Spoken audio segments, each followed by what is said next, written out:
Do you know there's another Neuralink competitor in the United States? They started before Elon Musk. They're called Synchron, and it is funded by Jeff Bezos and Bill Gates. This brain chip, you can text with it, use email, shop online, scroll on social media, all hands-free, just through thought alone. Well, that's dangerous. And guess how it's put into you? An injection through your jugular. Ew. They're not cutting your head open. It's an injection. Is there an actual like physical chip? It's like microchips that like go into your bloodstream that like live in your brain. That You're sounds able to painful. literally control electric devices just by thought. An injection. Yeah. It's not like, hey, you want to come in and get this brain chip? We have to split your head open. Yeah. It's like, dude, they can sneak this in through anything. A vaccine A for a vaccine? global pandemic.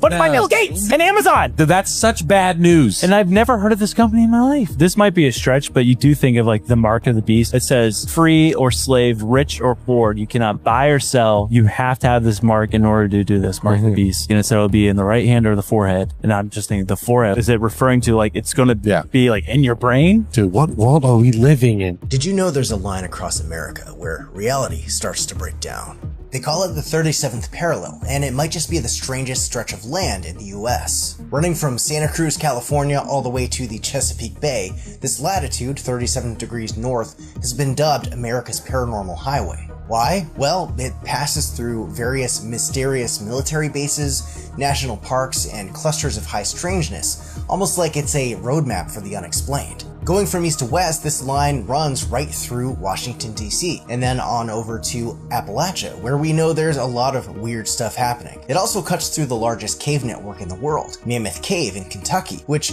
there's some weird stuff with caves and things like Missing 411. It also passes through Joplin, Missouri, home of the infamous Hornet Spooklight, and the Ozarks in general, a region haunted with cryptid sightings and bizarre encounters over the years, and it's also home to the New Madrid Fault Line. It also skirts the edge of the Dulce Basin, New Mexico, a super secretive installation that allegedly houses aliens and unspeakable experiments, as well as Taos, New Mexico, home of the Taos Hum. From there, it runs directly through Skinwalker territory in the Four Corners region and not far from Area 51 itself. Now, what's really interesting about this parallel is the number of major UFO cases and sightings that have happened through history along this line, like the 1941 Cape Girardeau UFO crash that happened in Missouri, or the Roswell crash in 1947, even the Mantell case in 1948, which prompted the launch of Project Blue Book after the captain of the squadron intercepting the UFO that was seen perished trying to pursue it. And even in the 1800s, people were reporting mystery airships well before the Wright brothers ever took flight. And there's also been reported occurrences of missing time, people driving on the highway, seeing strange lights, then snapping back to reality hours and miles from where they were without explanation. And then there's the livestock mutilations. Thousands of cases since the late 1800s,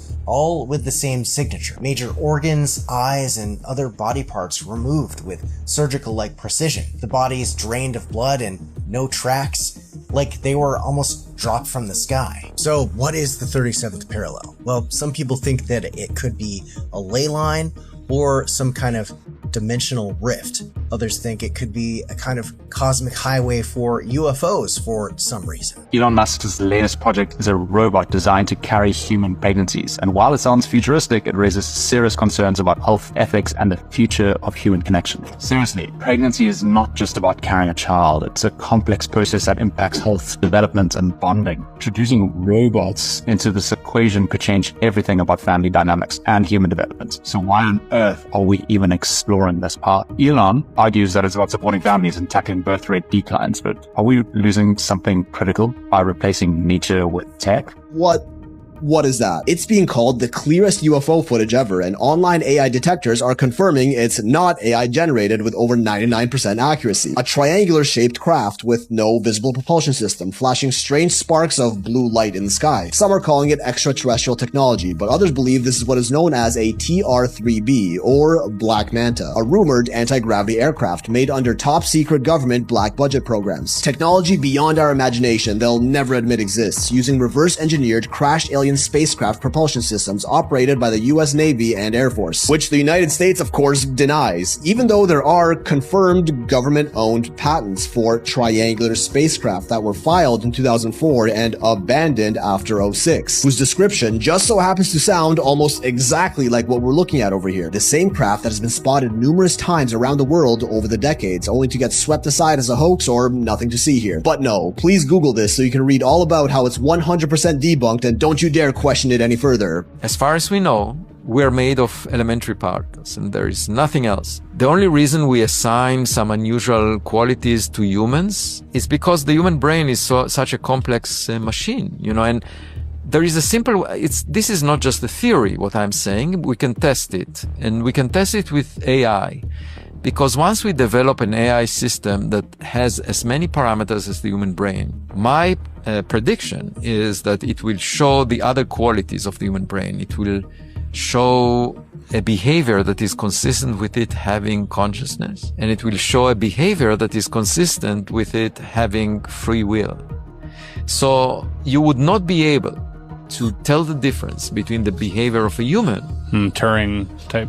Yeah, but it's Turing to a higher level. It's not Turing by a system that can fool you. That already exists now. Yeah. I know of people that fall in love with large language models. And I also have an avatar that a company constructed, basically trained on all my interviews and my writings and my recordings, and potentially also having video appearance. And I said, that's great, because I can send that avatar to podcast interviews like this one and save time. I had to fly here in order to speak with you. And if I have an agent that, can imitate what I say, that's good. I'm sure they appreciate you being here and not an avatar. Yeah, you can testify that I'm real. Yes. Yeah. Definitely.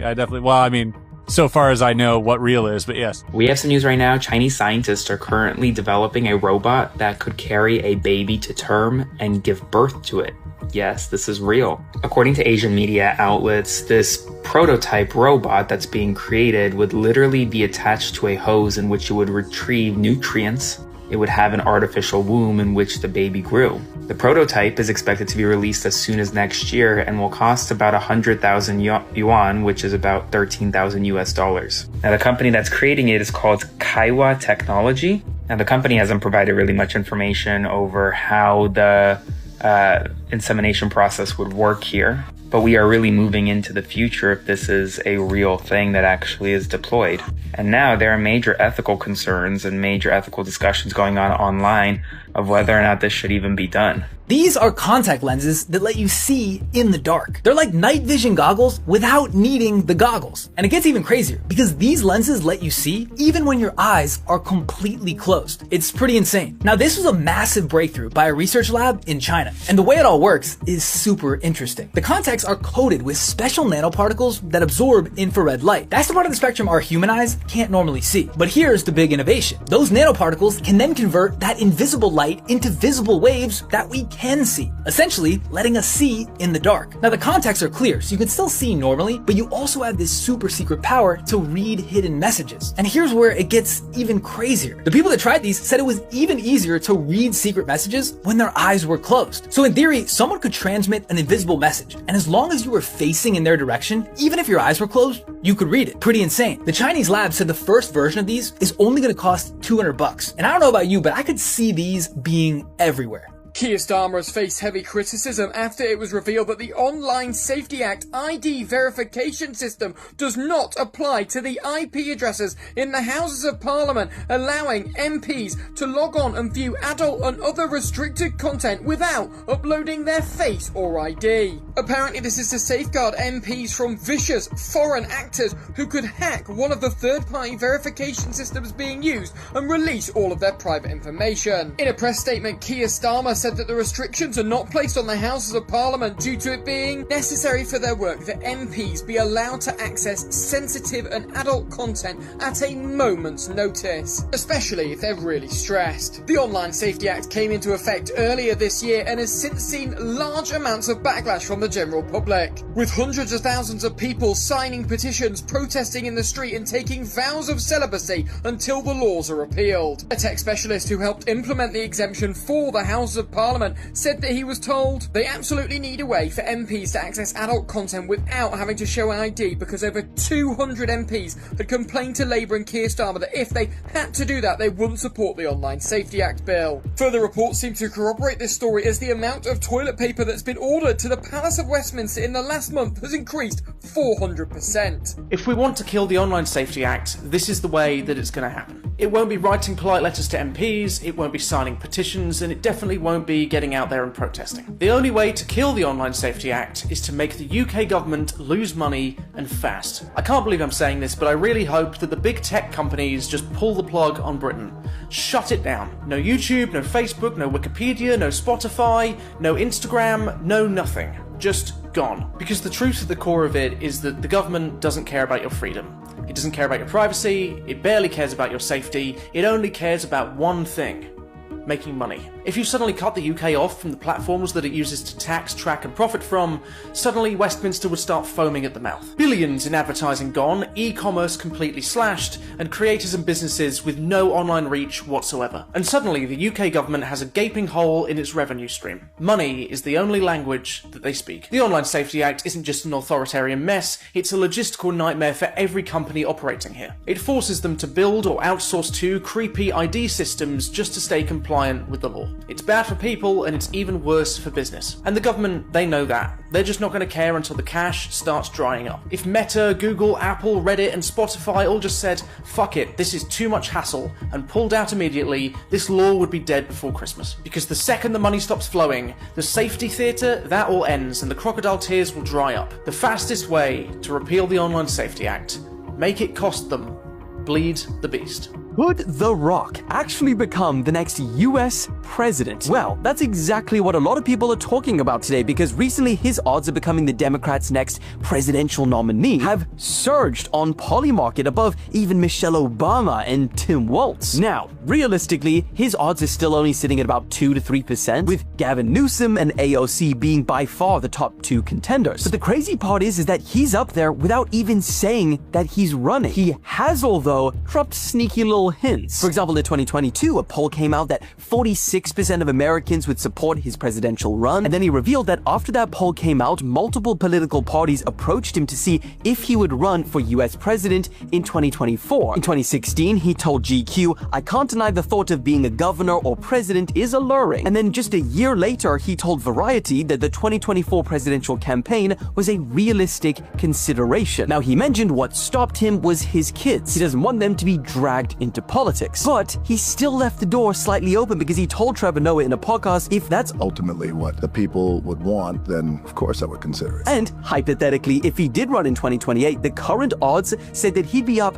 against JD Vance. So the question is Dwayne Johnson exactly what the Democrats need right now? Or would AOC and Gavin Newsom be a better option? In 2020, a Reddit user was digging through a searchable database of leaked Hillary Clinton emails, and they found something that didn't look real. It reads, requesting documents pertaining to the resurrection chamber of Gilgamesh, the location of his body, and the location of the buried Nephilim. As you would expect, conspiracy forums lit up. Why was Hillary Clinton trying to track down the tomb of Gilgamesh? And why was she trying to resurrect him? But the truth was much simpler. The Reddit user had done the search incorrectly, and they had pulled in results that weren't Hillary Clinton's emails. She was never involved, and it wasn't her email.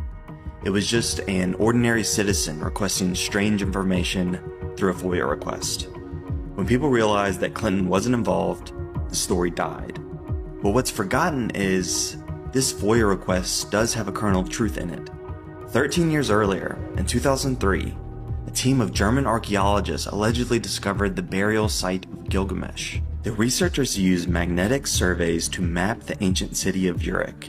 Under the dry riverbed of the Euphrates, the researchers detected a massive rectangular tomb that matched the description of his tomb in the Epic of Gilgamesh. It was called one of the most important discoveries in Mesopotamian archaeology. But just days after the announcement, the United States launched the invasion of Iraq. At this hour, American and coalition forces are in the early stages of military operations to disarm Iraq, to free its people, and to defend the world from grave danger. Within weeks, American forces had reached Urich and the excavation was stopped. The news of the discovery went totally silent and the researchers left the country.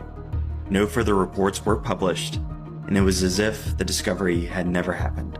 Of course, conspiracy-minded researchers didn't see this timing as accidental. Did you know that a NASA engineer was the real-life inspiration for the Exorcist movie? And this was kept a secret for 72 years. William Peter Blatty wrote The Exorcist after he read a newspaper article about this story when he was a senior in college. And that's where he got the inspiration for The Exorcist. So his real name was Ronald Hunkler, and this all went down when he was only 13 years old. Now, he died in 2020 from a stroke, and all this came to light in 2021. And the reason no one knew his real name is because the stories were all published under the name Roland Doe or Robbie Mannheim. So he had an Aunt Tilly who was really into spiritualism, and she taught him how to use the Ouija board. Then weird stuff started happening. They started hearing dripping around their house. They couldn't find the source. They heard scratching coming from inside the walls that they assumed were rats at first. This went on for 10 days and then it suddenly stopped. And the next day, Aunt Tilly died. Then Ronald started acting weird. An exorcism. And really strange things began to happen. He was hearing someone pacing back and forth beside his bed at night. Heavy furniture was being slid around his room. His bed was shaking. Words were being scratched onto him. A lot like the stuff you saw in the movie, except I'm pretty sure his head didn't spin around. They went to their local church first for help, and when that didn't pan out, they ended up going to the Catholic Church, and the Catholic Church was like, yeah, this dude needs an exorcism. He went through 20 to 30 exorcisms, and it finally all came to an end at the Alexian Brothers Hospital in St. Louis. Now, a statue was brought in of Our Lady Fatima and was put on the floor where they were doing the exorcisms in the hospital. Now, in the 70s, that wing of the hospital got torn down, but it's said that supposedly that statue is still on the lower floors of the hospital. You guys, he worked for NASA for 40 years and apparently was terrified that his work colleagues would learn of his childhood story. So